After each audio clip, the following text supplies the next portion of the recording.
Buenas tardes, aquí estamos en un nuevo diálogo de futuro. Esta vez quiero que veáis y compartáis conmigo, porque además hacemos un diálogo hoy transoceánico. Estamos con Carla Paniagua. Carla es, no me quiero dejar nada, doctora en estudios transdisciplinarios de la cultura y la comunicación, maestra en antropología social, coordinadora de estudios de futuro, directora de la especialidad en diseño del mañana. O sea, me parece maravilloso, diseño del mañana. Ahora nos cuentas de qué es esto. Coeditora en jefe de la revista Economía Creativa en Centro, que también quiero que nos cuentes más. Y esta es una institución de educación superior especializada en la profesionalización de la creatividad. Y además es Chief Designer Officer de la firma de tecnología Punk en Mallorca, Vancouver y México. Bueno, lo primero, Carla, bienvenida. ¿Desde dónde estás? ¿Dónde nos recibes? Y bueno, sobre todo, muchas gracias por compartir este rato conmigo y con todos los que lo vayan a escuchar.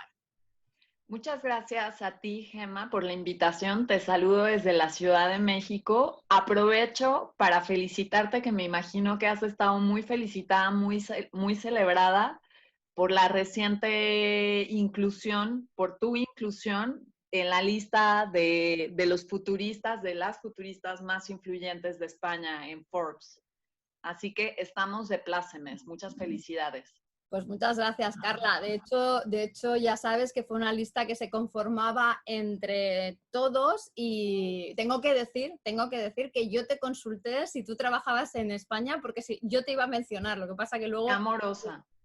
No, hombre, no, saber, porque realmente al final era una forma de poner en valor también la profesión. O sea, yo creo que más que el aspecto solamente individual, creo que se ha generado una energía colectiva de todos los que de alguna forma hemos entrado en este contacto con los diseños de futuros desde diferentes disciplinas que nos da un poco de alegría a la profesión, ¿no? Que se nos reconozca y que en ese sentido, pues oye, contra más seamos, digamos que no solamente haremos más cosas, sino que generaremos más fuerza. Muchas gracias, Carla, la verdad. Gracias a ti por la invitación. Pues nada, o sea, México DF, una ciudad que me maravilla, madre mía, o sea, cuántas ganas de volver por allí. Bueno, vamos a empezar. Sabes que todo se inicia con un libro que se titula Los 12 mandamientos para diseñar un futuro mejor. Esto ya es ponerse en manos de Dios o del diablo, alguien que se dedica al diseño de futuros. Pues bueno, aquí ando yo con este titular.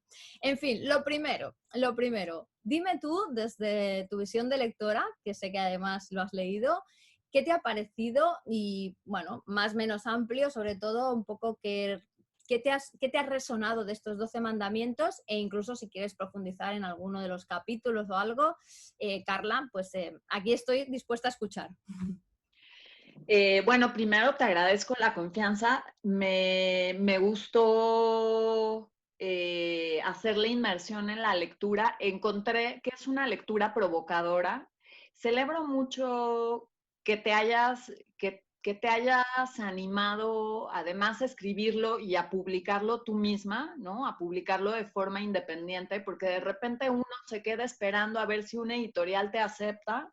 Y creo que ya el contexto actual nos demanda otra actitud, una actitud mucho más agresiva, ¿no? En la que uno produce el contenido, lo edita y lo pone en circulación y bueno, pues el lector tiene la última palabra. Entonces, eso primero me pareció muy bien. También me pareció muy bien, o sea, claramente es para lectores de esta era, porque hay un montón de referencias, hipertextos, ilustraciones. Eh, eso lo disfruté. Entré en controversia con algunas de las provocaciones. O sea, yo diría que son 12 mandamientos, yo diría que son 12 provocaciones, porque cada uno de esos capítulos o acápites son provocaciones, ¿no? Como reflexiones acerca del futuro. No las tomaría como mandamientos, porque algunas no son propiamente, desde mi punto de vista, directrices, ¿no? O lineamientos. Desde el deber ser, son más bien reflexiones. Algunas sí, claramente sí son lineamientos de lo que tú consideras que debería hacerse, cómo se deberían hacer las cosas, es cierto, pero en algunos casos me parece que más bien son reflexiones acerca de la relevancia que tiene el pensamiento de futuros. para quienes se acercan a este libro por primera vez, si es que alguien en el público se pregunta de qué estamos hablando, yo les diría, si tuviera que reseñar o comentar tu libro para invitar a los lectores y lectoras a acercarse, yo les diría que este es un libro que puede ser de interés para quienes se acercan por primera vez al lenguaje de los futuros y están curioseando, ¿no? Para entender qué son. Y les invitaría a distinguir el pensamiento de futuros de los estudios de futuros, porque son dos esferas diferentes, que son primas hermanas, pero que hay que distinguir. Entonces, tu libro se refiere al pensamiento de futuros, ¿no? No es un conjunto articulado, sino más bien un conjunto, bueno, sí, sí está articulado, pero no se refiere a un campo disciplinario, sino a un approach. Sería la misma, el mismo tipo de relación que hay entre, valga la comparación, el design thinking y el diseño. El design thinking es una forma de aproximación y el diseño es una disciplina. En este caso, el futures thinking es una forma de aproximación y los estudios de futuros pues son un conjunto de herramientas e instrumentos, ¿no? Un campo del conocimiento. Entonces, este libro que tú nos pones sobre la mesa nos acerca al pensamiento de futuros, a su relevancia, a su alcance, y creo que algunas reflexiones que ponen sobre la mesa, te digo, con las que yo entré en controversia, son interesantes. Por ejemplo, sé que de un tiempo para acá, antes de la pandemia, pues ya se hablaba de la importancia de la economía circular. Y pues la economía circular es relevante no en el futuro, es relevante ahora. Es relevante ahora que estamos viviendo entre toneladas de basura, es relevante ahora que tenemos problemas de micropartículas de plástico en el mar, ahora que hay, no sé, partículas de plástico, botellas de plástico flotando en el mar y haciendo, ¿no?, el tamaño de un continente. Ahora que tenemos un problema, muchos problemas de índole distinta por esta forma de producir sin nunca considerar qué vamos a hacer con los residuos. Entonces, son temas que son relevantes ahora y que sí se refieren al futuro, pero además se refieren a un presente desbordado, inminente, que nos demanda una acción inmediata. Al respecto de la economía circular, yo suelo decir que si bien es cierto que es relevante como reflexión, y no nada más como reflexión, como un conjunto de acciones que hay que, en las que hay que trabajar actualmente, pues no hay que perder de vista que como toda propuesta no es neutral, no está libre de sesgos, no está libre de ideología. Es una forma de pensar el presente y el futuro que está ideológicamente orientada y que por lo tanto debe ser cuestionada también, no dada por hecho. Entonces, por ejemplo, cuando mis estudiantes piensan en la economía circular como un futuro deseable, pues sí les digo, también hay que cuestionar esta idea del futuro, ¿no? Entonces, bueno, por ejemplo, te pongo este caso muy específico, ¿no? A mí siempre me deja con puntos suspensivos esta idea de la economía circular, porque si bien es deseable, pues nadie quiere vivir entre basura, pues hay que cuestionarla en esta medida, en la medida en la que también está ideológicamente orientada. Esto es lo que hace al mandamiento 5, ¿no? La Hay de... naturaleza es la mejor inspiración circular. Ajá. Sí. Y luego, bueno, eso me pasó con algunos de los pasajes. Por supuesto, hay aspectos del libro con los que concuerdo enteramente y concordaba antes de la pandemia. Sí. Bien, No, por no. ejemplo, perdón, dime. No, que sí, no, te estaba dejando un poco para luego yo darte un poco de respuesta a todo, pero bueno, te voy respondiendo para que también... Dale, Sí, cuéntame. venga, vamos allá. Me gusta mucho lo que aportas y la verdad es que, fíjate, no había salido todavía aquí, pero es interesante, ¿no? El hecho de que pongas en valor la diferencia entre pensamiento de futuro y estudios de futuro. Efectivamente, o sea, esto es un ejercicio en el que a partir de unas tendencias presentes, y por eso también estoy de acuerdo en que al final la economía circular ya está presente desde hace mucho tiempo, proyectas a futuro. O sea, es algo que, como yo digo, ¿no? Al final, cuando tú llevas 15, 20 años en contacto con las tendencias, tu manera de pensar es como la manera de pensar de un científico, ¿no? Desarrolla unas formas que luego le hemos puesto pensamiento de futuro y de future thinking, pero que al final no es, ni siquiera tenía yo un apelativo ahí, ni un adjetivo, sino que era pues ya un pensamiento que te ayuda a ir un poco más allá del corto plazo e ir proyectando, que no especulando, porque no hay nada especulativo aquí, sino poco proyectando pues a eso, a medio o largo plazo, ¿no? Entonces, pues bueno, me gusta mucho que hayas hecho esta reflexión de pensamiento y estudios, porque es cierto que, fíjate, después de 60 y pico diálogos, todavía nadie lo había puesto aquí encima de la mesa. Y luego, lo que dices, ya te he comentado, sí, es verdad, la economía circular, o sea, no es nada de futuro, o sea, la vamos a ir implementando en el futuro, esperemos, ¿sabes?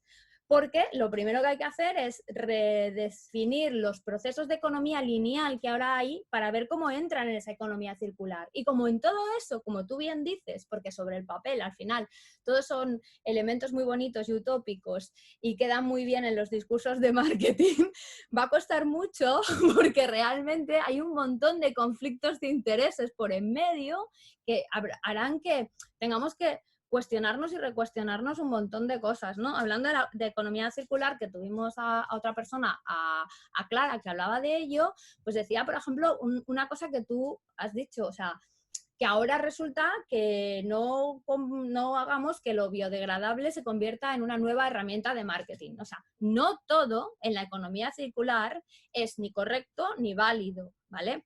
Entonces, igual, igual no está bien reflejado en el libro, igual no está absolutamente reflejado, porque como tú dices, también es un primer acercamiento. O sea, fue un libro muy espontáneo, muy escrito sobre la vivencia del momento, pero no puedo estar más de acuerdo contigo con estos dos aspectos que has introducido, que realmente al final lo que consigues con todos estos, como lo has llamado, provocaciones, que me gusta muchísimo, es más que dar respuestas, abrir más preguntas. Que al final creo que en eso es lo que nos ponemos un poco las dos, pero sí, venga, que me gusta más, te escucho. Bueno, otro aspecto en el que me quedé reflexionando es el uso recurrente, y no lo comento en relación a tu libro, más bien tu libro me hizo darme cuenta o reflexionar en torno a otro buzzword que es este de los nuevos normales, la nueva normalidad, ¿no? Y bueno, al respecto de eso, como antropóloga, yo retomo una reflexión de Clifford Geertz. Esto lo pienso antes de la pandemia, ¿de acuerdo? Yo ya lo pensaba desde hace muchos años y no, como he dicho, no es una ocurrencia mía, es algo que retomo de Clifford Geertz. Clifford Geertz dice que todo comportamiento humano, por más peculiar que parezca, es normal.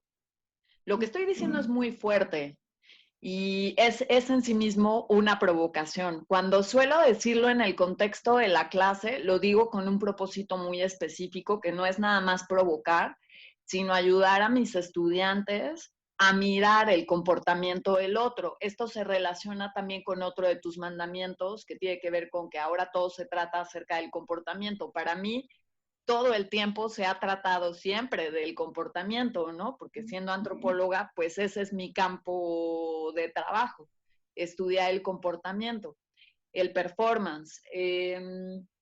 Entonces, Clifford Geertz dice esto que te cuento, ¿no? Que si estás sobre la faz de la Tierra, no importa qué tan peculiar nos parezca eso que estamos observando, eso que vemos es normal.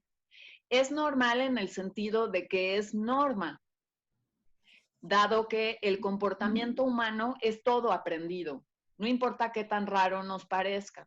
Si vemos un comportamiento peculiar en un humano, tenemos que entender que este humano lo aprendió de otro. Entonces hay al menos dos humanos que hacen lo mismo sobre la Tierra. Esto es muy fácil olvidarlo, sobre todo porque estamos todo el tiempo a la búsqueda de singularidades, ¿no? Estamos queriendo ser seres singulares y pues la verdad es que eso no nos está dado.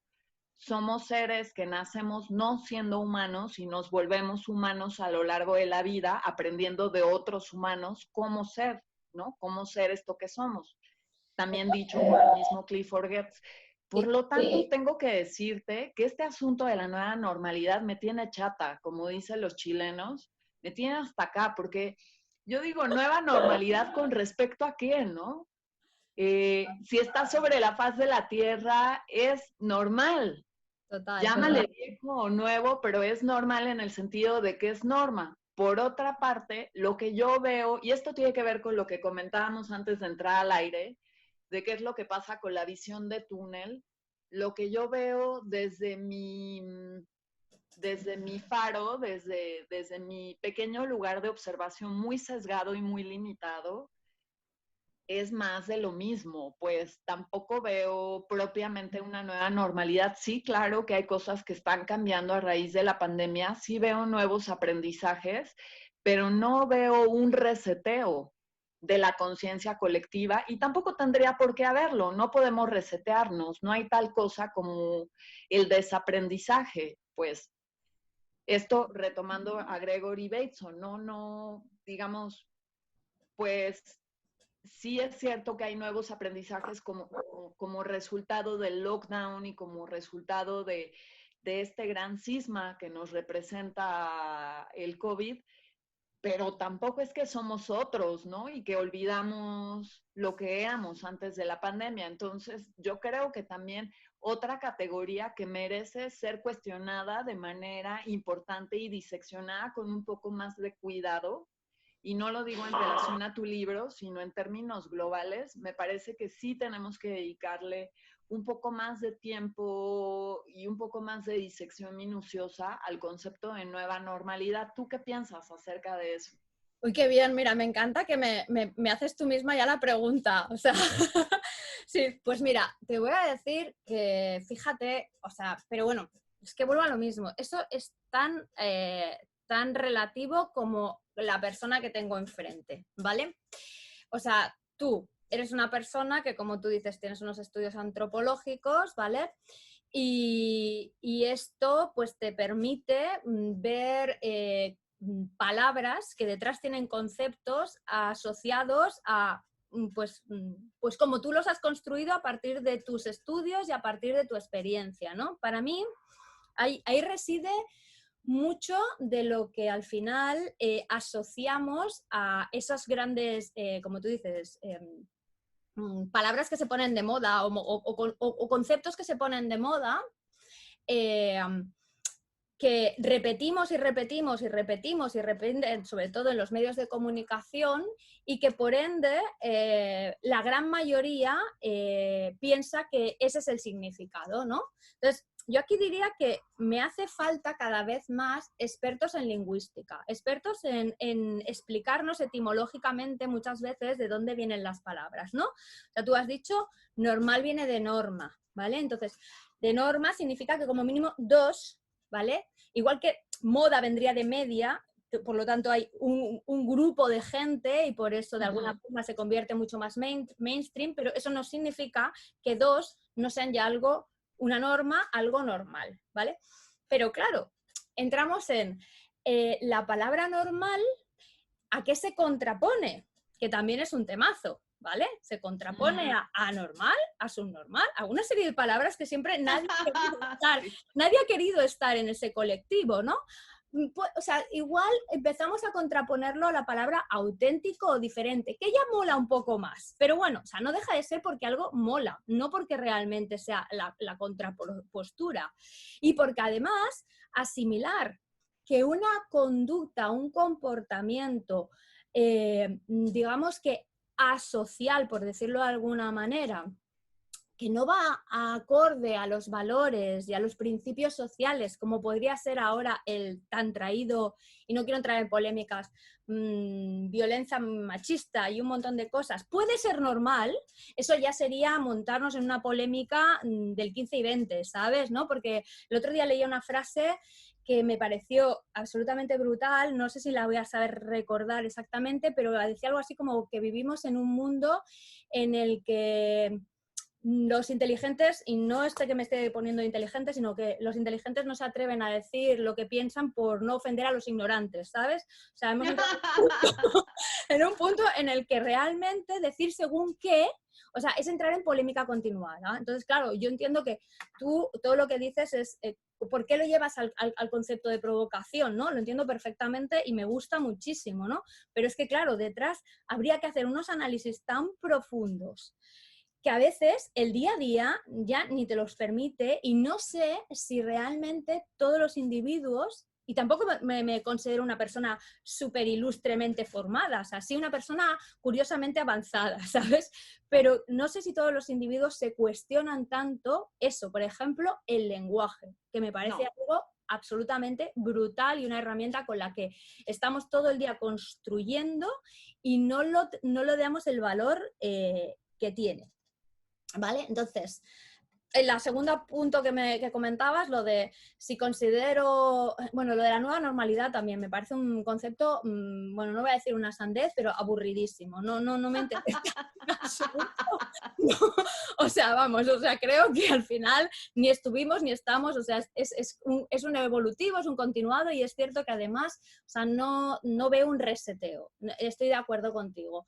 Mi esperanza, como la de muchos, es que esto sea una semilla para generar una cierta, que por eso también el último capítulo, Todo nace y vuelve desde la energía, una cierta energía colectiva, una cierta conciencia colectiva que nos lleve y nos conduzca hacia algo mejor. Ahora, ¿qué eso? ¿Pueden pasar generaciones? Pues yo ya no lo sé. O sea, ahí sí que ya no me aventuro a proyectar tanto, ¿sabes? Pero que en el inmediato, cierto es, yo no veo ningún reseteo, veo, pues bueno, o sea, cosas que se nos van a quedar, que cosas que seguramente convivirán, ¿no? O sea, por ejemplo, me parece muy curioso cuando me preguntan sobre todo lo que son tendencias de consumo derivadas de la pandemia. Digo, pues ninguna. Digo, hasta que no pase la pandemia no sabremos realmente qué tendencias, porque o sea, en un momento cautivo no podemos evaluar tendencias tan concretas, por lo menos yo, o sea, podremos evaluar tendencias sociales, podremos otra serie, pero las de consumo me parecen como muy poco reveladoras. Luego ya veremos qué es lo que ha quedado de ahí, que trasciende a cuando, pues bueno, vayamos saliendo de esos momentos de encierro. Entonces, pues, bueno, menudo rollo te he pegado yo ahora, ¿sabes? No, me encanta. Mira, nada más para terminar este segmento, yo creo, estas conversaciones no las tengo con cualquiera, por ejemplo, no tuiteo acerca de esto, porque sé que eso sería mortal. Hay que saber elegir el contexto. Tienes razón, no todo el mundo se dé lujo. Es un privilegio tener el tiempo para reflexionar en torno al lenguaje. Son conversaciones que reservo para espacios como este o para espacios como un seminario de posgrado, donde el propósito del espacio es sentarte a reflexionar, ¿no? Sí. Entonces, suelo reservarme este tipo de provocaciones, como hemos dicho, para esos contextos, porque no tienen el afán nada más de provocar, sino sí de lograr conocimiento nuevo en torno a eso, ¿no? Y eso no se logra si no le dedicas cierto tiempo para atar cabos.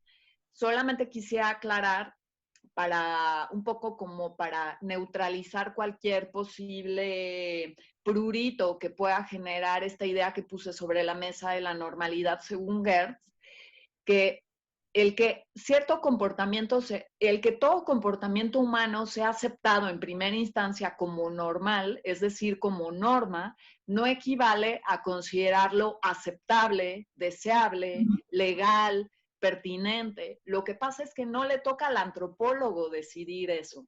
El trabajo antropológico consiste en observar, describir e interpretar el comportamiento. No le toca al antropólogo decidir si eso es aceptable, pertinente, o legal, o si tú lo harías, pues ahí no media tu criterio, ¿no? A ti te toca describir lo que estás viendo e interpretar lo que estás viendo, preguntándote a la luz del contexto cultural, ¿esto qué quiere decir? ¿Esto qué significa? Eso es lo que Clifford Geertz llama la descripción densa, ¿no?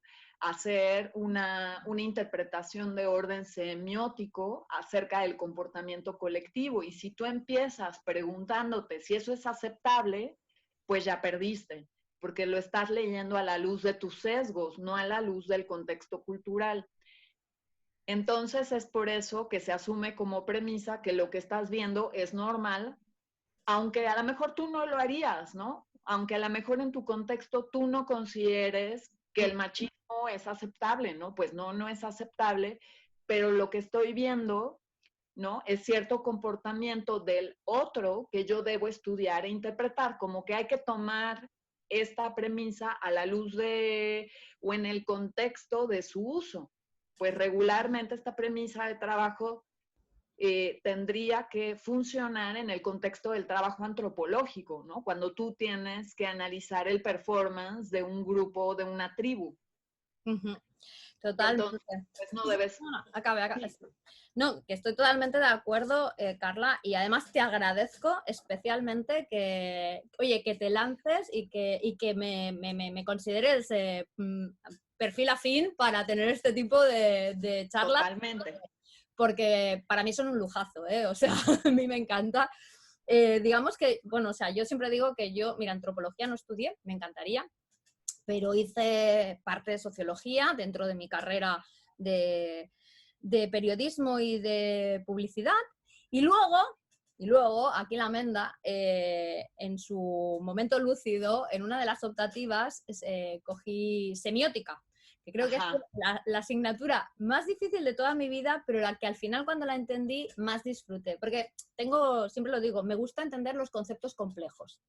Otra cosa es si se me da bien, mal. Yo creo que no se me da mal, pero me gusta. Entonces, por eso también me gusta el intentar profundizar, a veces no solamente por encontrar una respuesta, sino por el hecho de que en ese ejercicio uno aprende y construye muchas, y ayuda a construir, ¿no? Entonces, también otra cosa que me parece muy interesante es cómo, sin ánimo de ponerme a compararme, pero es cierto que entre lo que has explicado de la labor del antropólogo y las personas que trabajamos en tendencias hay muchas similitudes, ¿no? Porque al final trabajas mucho la observación objetiva, ¿sabes? O sea, sin intentar como juzgar si eso está bien o está mal. Luego ya, o sea, yo sí que es verdad que he ido cogiendo cierta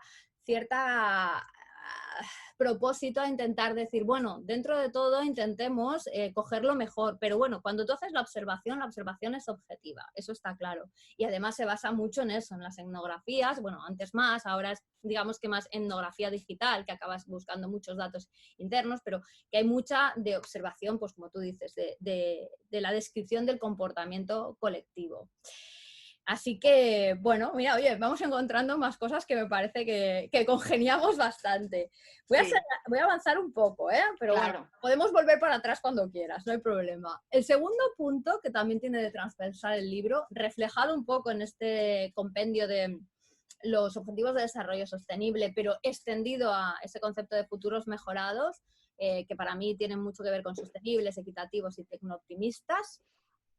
A mí lo primero que se me viene a la cabeza para preguntarte, antes de entrar a más, es algo que tiene que ver simplemente con el puro y duro futuro, ¿vale? O sea, entendiéndolo como tiempo verbal casi, ¿eh? O sea, no, porque para mí ya si nos ponemos a trabajarlo igual serían plural, futuros. Pero bueno, o sea, teniendo en cuenta que ya estamos aquí en un punto en el que estos objetivos se sitúan en el 2030, ya es futuro, ya de entrada, o sea, es algo que bueno, o sea, proyectamos que tenemos que llegar aquí. Y que además, o sea, en este momento, sácame del error, yo creo que, bueno, ha cobrado una relevancia especial el hablar de futuro o futuros, ¿vale? Carla, ¿por qué, bajo tu punto de vista, por qué nos fascina tanto el futuro? ¿Por qué nos fascina? Y también me parece muy interesante conocer de ti Bueno, no, luego vemos. ¿Por qué nos fascina y cómo crees que lo percibimos? ¿Cómo crees que lo percibimos? El común, más o menos, en conjunto. Bueno, creo que es muy difícil responder a la pregunta sin caer en la falacia del consenso, ¿no? O sea, seguramente cada grupo social lo experimenta de una forma muy diferente, porque de hecho, tus vivencias, tu historia personal va a influir de manera muy importante en tus visiones del futuro. Como seguramente sabes, experimentamos el pasado y el futuro en las mismas zonas del cerebro. Uh-huh. Por lo tanto, nuestras experiencias pasadas median nuestra visión del futuro. Una persona que, digamos, hay toda clase de papers publicados en journals a este respecto. Yo esto por primera vez lo escuché de boca del antropólogo Jake Donagan y también doctor en estudios de futuros, egresado de Manoa, que es además consejero de nuestra especialidad. Él puso el tema sobre la mesa por primera vez y después yo indagué un poco más y leí un par de estudios a este respecto. Y tus vivencias traumáticas tus vivencias traumáticas en general van a mediar y tus vivencias no traumáticas también van a mediar tu visión del futuro, porque experimentamos el pasado y el futuro en la misma zona del cerebro.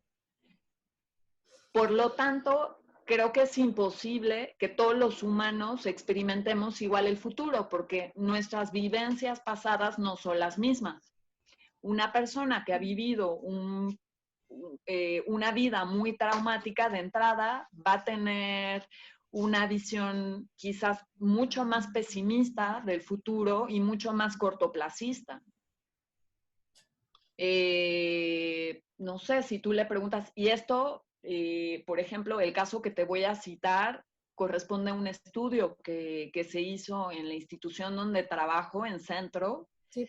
Cuando yo llegué a trabajar a Centro, este estudio no lo hice yo, pero hace casi una década, cuando llegué a trabajar a esta institución, se había hecho un estudio con jóvenes jóvenes que eran hijos de personas que estaban en la cárcel en cierto municipio del estado de Morelos, y se les habían hecho entrevistas acerca de su futuro, de cómo pensaban su futuro. Y sus visiones del futuro eran cortoplacistas y muy poco, por decirlo así, muy poco ambiciosas, ¿no? Entonces, cuando les preguntaban, bueno, ¿y tú qué te gustaría hacer en el mediano plazo? ¿Qué te gustaría hacer profesionalmente? ¿Cuál sería tu vocación?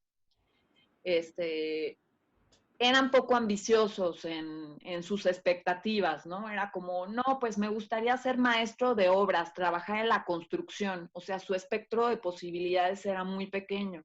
No, pero imagínate que tienes todas las posibilidades del mundo, todo el dinero del mundo, todos los recursos posibles. Y lo más lejos que llegaban era elegir ser cajero de banco, ¿no?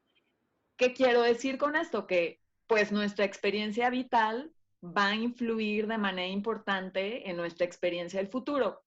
Eso nos lleva a la conclusión preliminar de que no todo el mundo está fascinado por el futuro, ¿no? Hay gente que simplemente no puede pensar en el futuro porque tiene exceso de presente, porque no sabe qué va a comer hoy. Entonces creo que no todo el mundo. Hay quienes sí podemos darnos el lujo de dejarnos fascinar por el futuro, y esta curiosidad que nos da, pues no es nueva. En realidad el futuro ha fascinado a los seres humanos, pues no sé, desde los griegos que consultaban al oráculo y a las pitonisas. Y es cierto que de un lustro para acá, el futuro y el pensamiento de futuros ha circulado en ciertos contextos. Yo lo he visto mucho en mi ecosistema, en el ecosistema de las industrias creativas, sí lo he visto resonar, ¿no? Pues yo misma dirijo un programa y que el programa exista es resultado de ese boom, supongo, ¿no? De que resuena, interesa, da curiosidad. Y ahora sí, respondiendo a tu pregunta y reconociendo que no a todo el mundo le fascina y que pensar en el futuro es a lo mejor implica cierto privilegio, Bueno, ¿por qué podría ser? Pues porque el presente implica muchísima incertidumbre.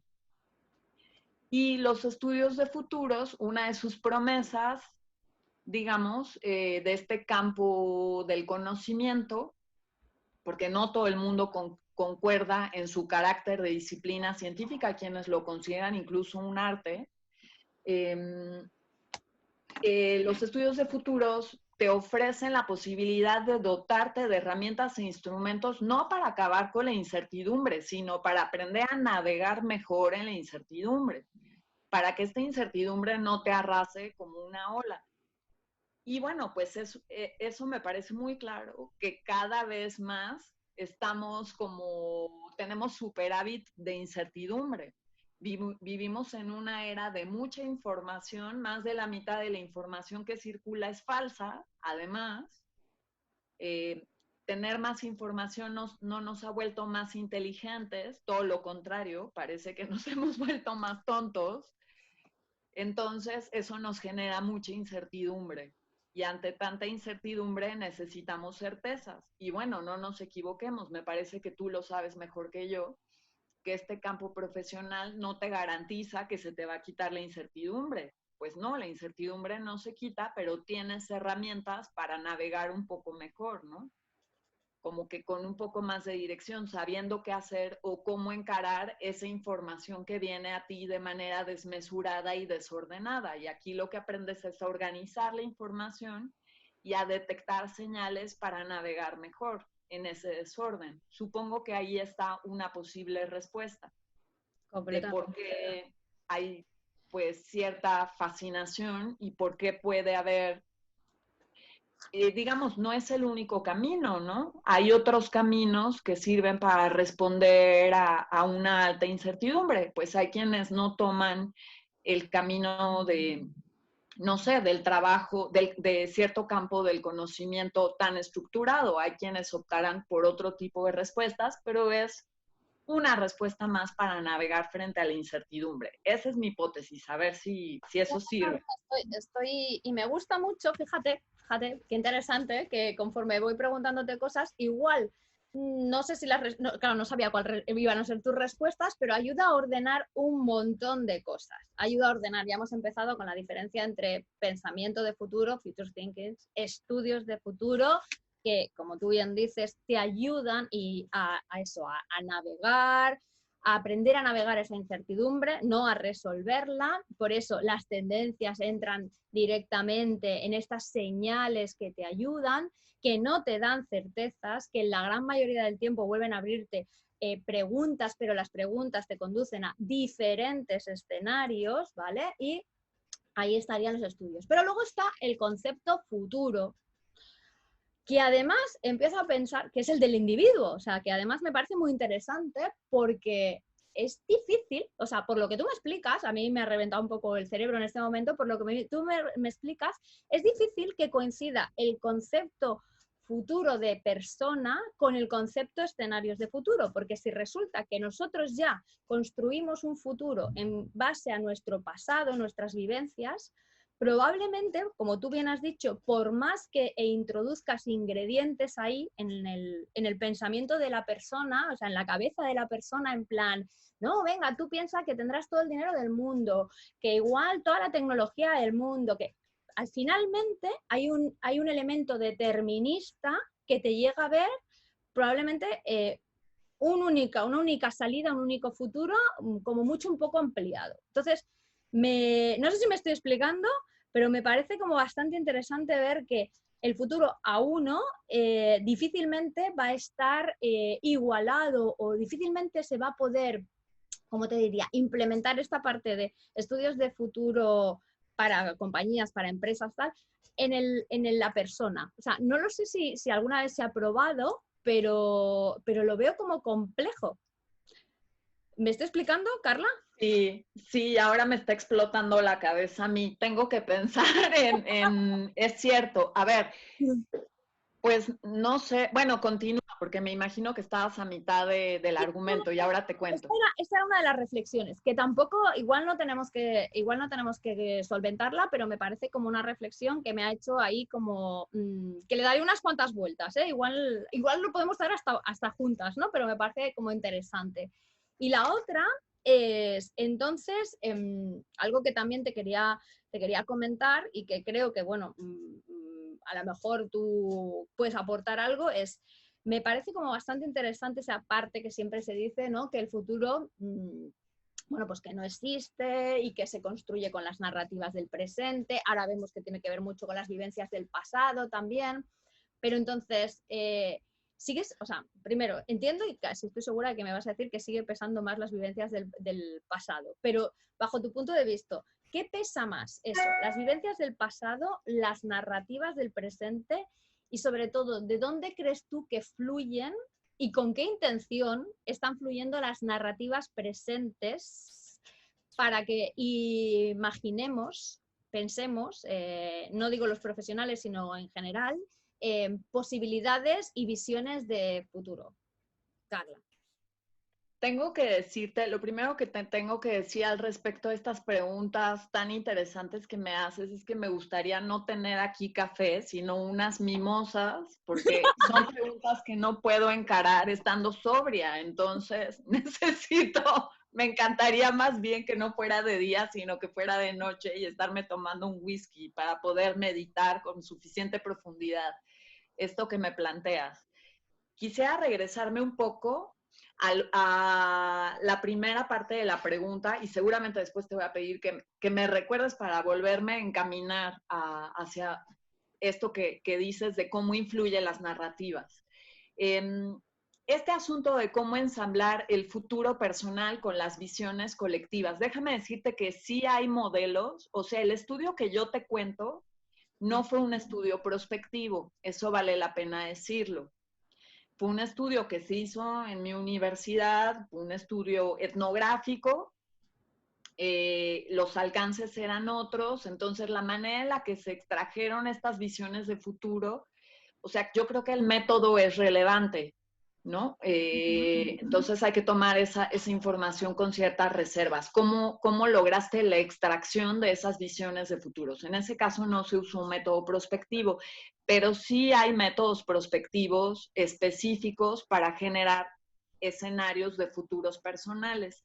Tal es el caso de los futuros personales de Verne Wheelwright, por ejemplo, que sirve para específicamente para hacer escenarios de futuros personales. Esto, para la gente que esté interesada, van a la página de Verne Wheelwright y ahí pueden descargar. Él tiene disponible su libro de futuros personales y puedes descargarlo gratuitamente o incluso nosotros hacemos el taller varias veces al año y pueden tomar el curso con nosotros si quieren hacerlo en español. ¿Y cómo empalmar el futuro personal con los futuros colectivos? Que eso me parece todo un reto. Bueno, pues primero habría que decir, los futuros son, como dice Arjuna Padurai, un bien cultural. Entonces, aunque sea mi futuro, esa visión siempre tiene cierto carácter social, porque mis visiones del futuro son resultado también del aprendizaje. Entonces creo que sí hay una dimensión cultural, siempre, aunque yo no me dé cuenta de ello. Por más subjetivo que sea, las subjetividades están atravesadas por la cultura, ¿no? Por mis aprendizajes, por mis creencias, mis deseos, mis temores, incluso están alimentados culturalmente. Es cierto que no siempre hay un empalme, pero hay modelos específicos para empalmar. Se me ocurre, por ejemplo, perdón que ponga este ejemplo, perdón por el onanismo, pero es que es el caso que yo conozco y seguramente hay otros modelos como este. Por ejemplo, el año pasado, en colaboración con Tell Storytelling, diseñé un modelo que se llama Cajas de Luz, donde lo que hicimos fue tomar los futuros personales y hacer lo necesario, el procedimiento necesario para que esta dimensión personal, los futuros personales de muchas personas, se transforman en los futuros de la organización. Pero tienes que hacer lo necesario, como que solitos no van a empalmarse. Uh-huh. tiene que haber una mediación para lograr el acuerdo social. No es que de forma natural va a suceder. Tiene que haber afán de colaboración. Y eso me parece una conclusión relevante.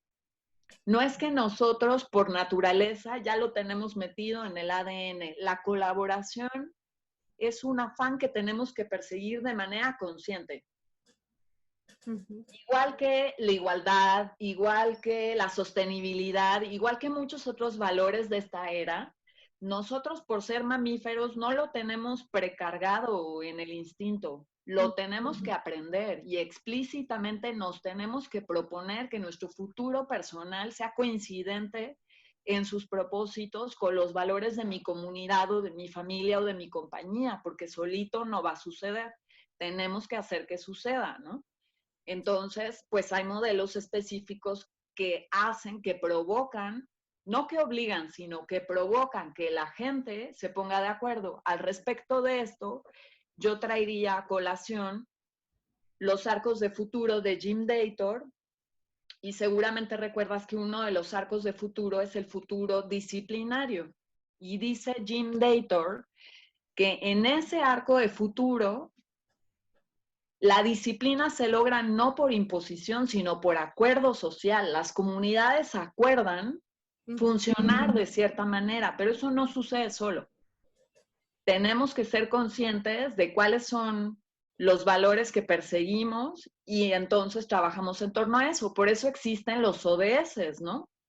Porque necesitamos que alguien ponga sobre la agenda propósitos y entonces ya los países pueden bajar en sus planes estratégicos, pueden aterrizar acciones concretas para alinearse con esos ODS, que a su vez están basados en retos del futuro que problematizó el think tank de Millennium Project. Entonces, justo un think tank especializado en estudios de futuros.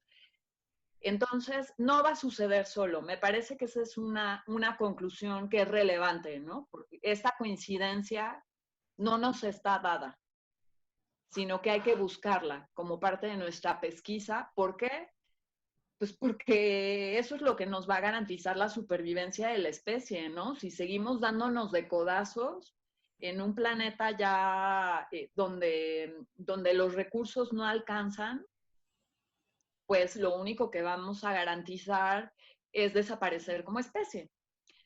Creo que esa es la lección. O sea, bueno, no, acaba, Carla. No, dilo.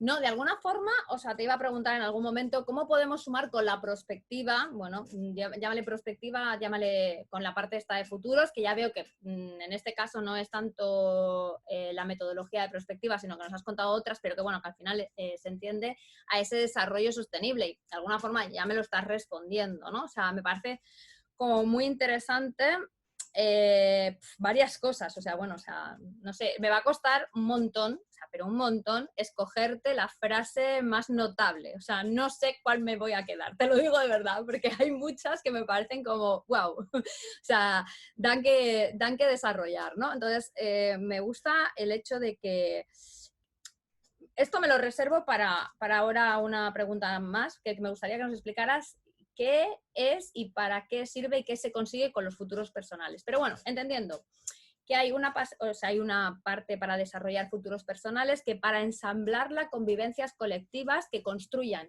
evidentemente, esa energía hacia esos retos, lo que queremos construir en el futuro, para ensamblarlos, o sea, no se va a dar de una forma natural, sino que necesita de que pongamos voluntad, de que queramos colaborar, de que si no, difícilmente esto va a pasar, ¿no? Que al final va muy unido con muchos de los mensajes que hemos ido recogiendo en estos diálogos, ¿no? Que, o sea, un poco también va en esa parte de que todos estamos formando parte de este cambio, ¿no? No solamente los que han definido los retos, ni solamente el individuo único, ¿no? Luego, interesante que pongas en relevancia, vuelvo otra vez a temas mucho más lingüísticos y profundos, que la colaboración no es un instinto en nosotros, sino que de alguna forma es algo que tenemos que darle conciencia, que tenemos que autoaprendizar, o sea, ponernos un poco en la piel de, o sea, tenemos que sumarnos al rol colaborativo, ¿no? O sea, ahora que se habla tanto, pues evidentemente no es algo que nos vayan a hacer de piel y probablemente ni siquiera las generaciones venideras, que como se dice, sí, no siempre tienen un concepto darwinista que van evolucionando. Bueno, pues quizás lo colaborativo no va a venir tampoco de la genética. Y luego me parece súper interesante cuando has introducido el tema de los objetivos de desarrollo sostenible, porque es como digo que al final, bueno, ya has enlazado desde los futuros personales a las vivencias colectivas y por eso se pone este marco, porque, o sea, creo que, no sé, de los primeros diálogos, hace bastante, tuve un diálogo con otro antropólogo, Julián, y él definió los objetivos de desarrollo sostenible como el mínimo común denominador al que había podido llegar la humanidad para avanzar. O sea, que estás como un poco... O sea, y me parece curioso de que antropólogo, de alguna forma, sin conoceros, porque no os conocéis, tenéis esta visión pues muy aunada. Y luego, el presidente de Sierra Club me dijo que eran el mejor ejemplo que se podía poner hoy en día de acuerdo multilateral, ¿no? Que volvemos a lo mismo, esa capacidad de colaboración, ¿no? Entonces, bueno, voy recogiendo cosas que me parecen muy interesantes desde los diferentes perfiles que estáis aquí, que tengo la suerte de que estéis aquí, que sois muy distintos, que cada uno entre vosotros no os conocéis, pero que ponéis en valor cosas que realmente, cuando tú las entiendes, están confluyendo a cosas que son denominadores comunes. Y esto pues me parece brutal, lo de no va a llegar solo. Entonces, lo único ya, porque me parece muy, muy curioso, además en un contexto en el que, como digo yo, o sea, solo hablamos de futuros en plural, de perspectiva y de todo esto que es muy guay y tal, y que creo que sí que hay que ponerlo en valor, pero, o sea, ¿qué es esto de los futuros personales? ¿Cómo se trabaja? Y sobre todo, me parece como muy interesante entender para qué lo hacéis, o sea, yo podría decir con esta construcción, o sea, voy a proyectarme en el futuro de una forma más eficiente, o sea, o casi de alguna forma tiene algo que ver con, no sé, algo espiritual, algo que me lleva a pensar cómo mejorarme. Cuéntame, Carla, que me tiene muy, muy ahí guay, o sea, muy noqueada. Me encanta que te dé curiosidad. Pues mira, este modelo en particular que como he dicho lo desarrolló Verne Wheelwright, estoy segura de que hay otros modelos para trabajar a nivel individual, pero este es el que yo conozco. No estoy diciendo que sea el mejor, es el que yo conozco y el que he probado a título personal y el que enseñamos en centro. Y el propósito, sí tienes razón, parte del supuesto de que es factible automejorarte, ¿no? De que no todo está perdido y no tienes que ser una ruina el resto de tu vida. Entonces, bueno, esa es una creencia, pero me parece una creencia muy legítima. Y como todos, digamos, los estudios de futuros, ¿de qué son producto? Pues son producto de 2 guerras mundiales, ¿no? Y de un afán porque no vuelva a ocurrir una desgracia. Este mismo espíritu vamos a trasladarlo a los futuros personales.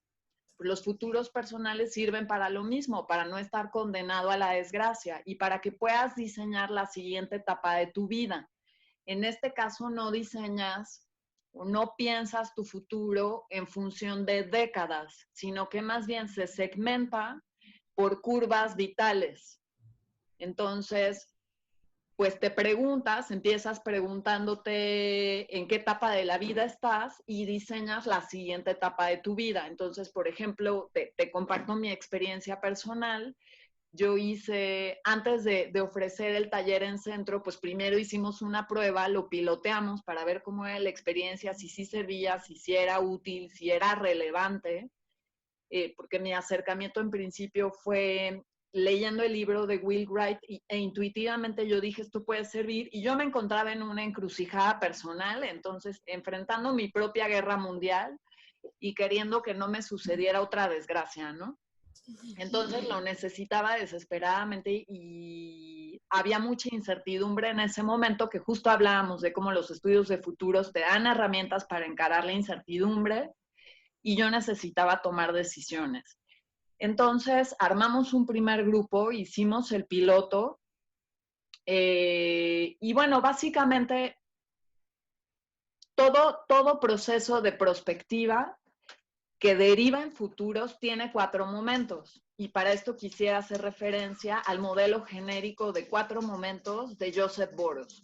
Hay un análisis del sistema, un momento de los inputs, que es donde se recogen las señales y las tendencias a las que tú has hecho referencia. Hay un momento de análisis prospectivo, hay un momento de los outputs o de elaboración de escenarios y finalmente hay un momento de la estrategia. Sin estrategia, todo se vuelve un despropósito, porque el chiste es que tomes decisiones, o sea, se hace todo eso para tomar mejores decisiones en el presente. Entonces, haces un análisis de tu sistema, de tus recursos, de tus relaciones, digamos, el modelo te va guiando paso a paso para que puedas hacer el análisis de tus señales y de las tendencias que están a tu alrededor y que pueden ser una fuente de oportunidad o de disrupción para ti en los próximos años. Y Verne Wheelwright establece una serie de dominios, así como para hacer análisis de tendencias se usa PESTLE, por ejemplo. En el caso de futuros personales, pues hay categorías equivalentes a un PESTLE personal, que en este caso serían las finanzas, la comunidad, pues como lo que sería equivalente al PESTLE individual, pues. Con base en esto, haces el análisis de tus recursos y de tu sistema y después haces la proyección a la siguiente etapa de tu vida, haciendo escenarios optimistas y pesimistas. Y es una cosa muy fuerte, tengo que decir. Bueno, tú me preguntabas si esto implica, si esto aborda la dimensión espiritual. Pues si tú te consideras una persona espiritual, vaya que puedes abordarlo, ¿no? Eso depende de cada quien, de qué es lo que tú pones dentro de tu sistema, dentro de tu caja. Entonces, haces tu proyección a la siguiente etapa de tu vida. Yo estoy en la mediana edad, entonces yo diseñé mi retiro. Y me di cuenta de que las decisiones que estaba tomando en mi presente me iban a llevar a mi futuro más pesimista. Wow. Me escandalicé, tengo que decirte, me horroricé, porque además dije, estoy al frente de un programa de posgrado dedicado a la prospectiva y estoy haciendo un desastre, voy en curso de colisión. No tengo visión de largo plazo, ¿no? No estoy siendo congruente. Y entonces regresé a mi presente con una lista de tareas y una estrategia muy clara para trabajar en la siguiente etapa de mi vida. De eso se trata. Y tengo que decirte que es un programa que abrimos varias veces al año en educación continua. A partir de la pandemia se abrió online, porque es algo que creo que no se puede vivir de manera diferida. Tienes que experimentarlo en tiempo real en este caso, la facilitación la hace Aletia Montero, que ella estudió directamente con Wheelwright y se trajo el modelo a México. Y tengo que decirte, esto tómalo como una señal si quieres, y tú me dirás qué te significa. La mayor parte de las personas que vienen son mujeres. Me parece muy significativo. Uf. Bueno, es que no sé, daría muchas lecturas ahí, ¿no? O sea, daría lecturas más... Bueno, es como todo, ¿no? O sea, yo creo que no hay una única lectura ni nunca todo es positivo y todo es negativo, ¿no? Creo Exacto. que las mujeres tenemos un sentido de... Bueno, no es un sentido, es un afán de curiosidad, es algo que nos mueve por dentro y que creo que, bueno, las mujeres, vamos a ver, espérate, voy un poco, retrocedo. El género femenino, ¿vale? O sea, voy a ir un poco para no ser tan discriminatoria, ¿no? O sea, entiendo que, o la energía más femenina, entendiendo que hay hombres que tienen más energía femenina también y que a lo mejor también desarrollan todas esas habilidades. Lo que pasa que va como más intrínseco dentro de el sexo, que no es a veces género, el sexo femenino.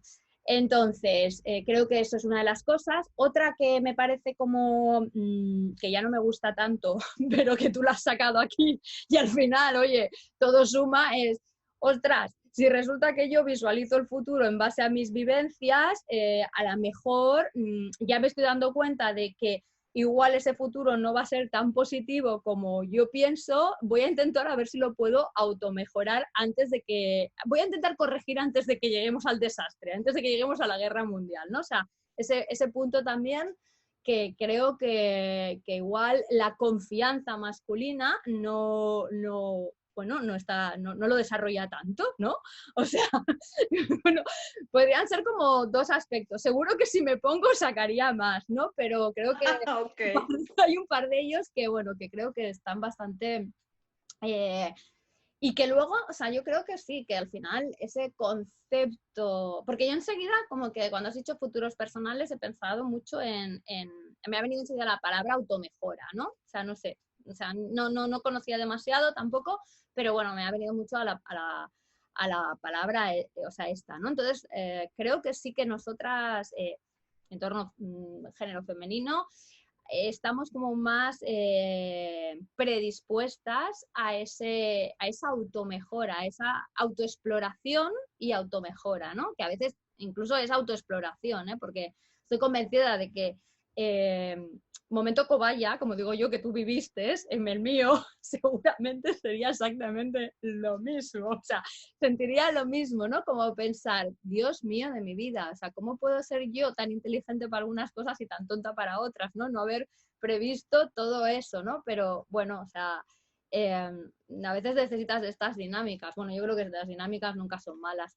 Es más, o sea, ahora ya, bueno, no, qué narices, no en backstage, dinos cuándo va a ser el siguiente, porque igual, oye, a mí me interesa, me apetece y creo que igual hay mucha gente que le apetece también el poder participar en algo así. Oye, muchísimas gracias. Tengo que verlo, lo voy a ver ahora en tiempo real. Vale, Déjenme ver. De entrada, lo que voy a hacer es compartir, si me permites, el link. Te lo voy a compartir por chat. Y vale, bueno, cuando este video salga, pues lo acompañaremos mi sugerencia es acompañarlo de esta información, vale. porque no sé si en este momento ya están abiertas las fechas. A ver, Food Futures, me parece que no, se debe abrir antes de que termine el año, se debe volver a abrir. Por ejemplo, ahorita tenemos programado para empezar el 28 de julio del 2021, Introducción al Diseño de Futuros, Uh-huh. que es un curso muy lindo, tengo que decir, que dan 2 egresados de la especialidad en Diseño del Mañana, Lourdes Serrano y Edgar Flores, y que es justo en el tono, me parece que en el tono de tu libro, si bien, o sea, creo que encuentro un complemento, pues, porque esta es introducción al diseño de futuros, entendiendo el campo de los estudios de futuros como campo disciplinar, pero además como que sí echando mano del futures thinking. Entonces, me parece que puede ser de interés y que las personas que quieran explorar tu libro van a encontrar este curso introductorio muy interesante. Y aquí en esta misma cartelera, donde se publican los cursos y talleres que vamos a tener el resto del año, eventualmente publicaremos fechas para el curso de futuros personales. Entonces, si vemos que hay interés en la comunidad de que se abra, pues con mucho gusto, nosotros con 5 personas podemos abrir grupo y programar fechas para julio, ¿no? Vale. Julio, agosto de este Ahora, año se podría cuando, abrir el siguiente. cuando lo subamos, voy a cogerme el enlace y lo pondré en YouTube para que la gente lo explore. Y Muchas gracias. misma, o sea, yo voy a ponérmelo en cabeza, pero, o sea, si se me pasara, o sea, tú misma lo Yo puedes. lo puedo poner. Sí, por supuesto, o sea, creo Sí. que además, o sea, me parece un tema súper interesante, Carla, y oye, a mí misma me parece súper interesante para mí misma y lo puedo recomendar a mucha gente porque al final creo que nos preocupamos mucho al final por esos colectivos y nos preocupamos a veces muy poco por lo personal, ¿no? Cuando somos parte de lo colectivo. O sea, Exacto. si no estamos preocupados, vuelvo a lo mismo y está muy referido también, vuelvo otra vez al libro cuando hablo del yo sostenible, ¿no? O sea, si yo no estoy contenta, no soy más que un residuo para la sociedad, ¿no? Entonces, en ese proyectarme yo hacia futuro va mucho mi felicidad. Todo y que luego me vendrán los que dicen, no, porque solo hay que vivir el presente, ¿no? Sí, claro, si es que yo solo puedo vivir el presente, pero es que el presente es el que me está dando la información y las herramientas también para ver cosas que hacia dónde, como tú dices, ¿no? ¿Cómo me voy allí, pero luego regreso aquí con la lista de tareas, ¿no? O sea, la lista de tareas. Y bueno, es cierto, quienes dicen yo solo puedo vivir el presente, tienen razón, pues, o sea, vivimos en el presente, de acuerdo. Lo que pasa no es que vivas en el futuro, lo que pasa es que tomas el futuro como una referencia para iluminar tu presente, ¿no? Para tomar decisiones estratégicas en el presente, no es que te vayas a vivir al futuro. Hay gente que cuando escuchas de los estudios de futuros por primera vez, seguramente te ha pasado como que se asusta en el sentido de que vivimos todo el tiempo en otra temporalidad.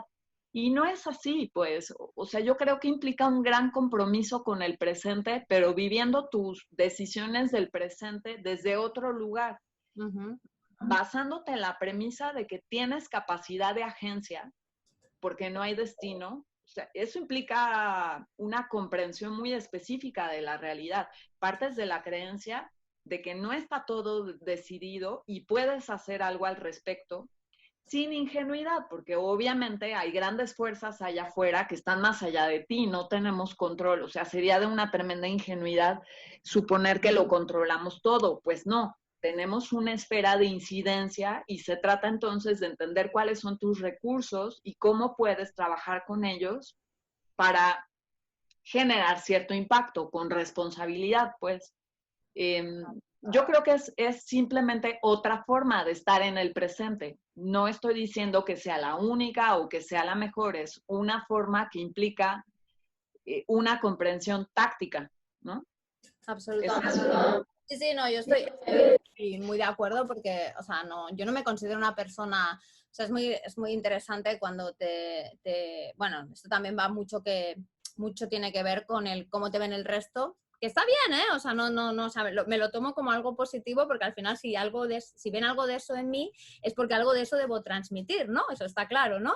Pero siempre como que te ven como alguien que está viviendo 2 pasos más allá, ¿no? Entonces, bueno, o sea, ser curiosa no significa que esté viviendo en el futuro. Yo siempre, o sea, me considero una persona que he vivido muy en el presente, ¿no? Es más, tengo que decir que aparte de lo que me encanta también es conocer la historia, ¿no? El pasado al final es tan recurrente, te ayuda tanto a entender los momentos presentes y futuros que, o sea, yo no desplazaría ninguna línea temporal de mi vida, ¿no? O sea, todos me parecen interesantes, ¿no? Pero sí que es verdad que bueno, independientemente de lo que tú crees y cómo eres, o sea, luego transmites otras cosas, ¿no? Pero bueno, dentro de eso, ¿no? Que es verdad que otra cosa que también suele ser bastante interesante es cuando te dicen aquello de ¿por qué todo el mundo ve el futuro negativo? ¿No? Pues no sé, yo tampoco nunca he visto el futuro negativo, ¿no? O sea, veo que, bueno, como tú dices, no puedo controlarlo todo, pero, o sea, lo veo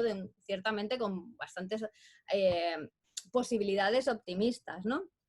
Pero bueno, también hay otra cosa que me parece siempre interesante es, dentro de que te considero una persona que estás con 2 pasitos por el delante, que no lo veo mucho, prefiero siempre que por lo menos, y lo digo aquí, ya que es nuestro espacio, me consideren más visionaria que no pitonisa. O sea, lo de pitonisa, Exacto. por favor, que nadie más nos vuelva a poner ni pitonisa ni pitoniso, da igual, ese apelativo, porque de verdad que, o sea, tenemos el mismo control y la misma información que el resto, sino igual la sabemos manejar de una forma diferente, pero la única información y el único control que tenemos es de lo que conocemos en el presente. O sea, y el que especula con certezas del futuro, yo personalmente me lo creo poco, porque me falta, o sea, bueno, no sé, soy muy incrédula, esa gente que tiene muchas certezas en el futuro, digo, espérate, espérate. De acuerdo, de acuerdo. Pues, Hay que sospechar de eso. pues Concuerdo nada, contigo. Carla, Bueno, yo, dime. no, que yo feliz de seguir aquí, pero, o sea, te diría que No, tenemos que terminar, lo sé. tenso, pero súper agradable. O sea, que espero que la gente pues se quede ahí súper entregada a escucharte porque has aportado un montón de información.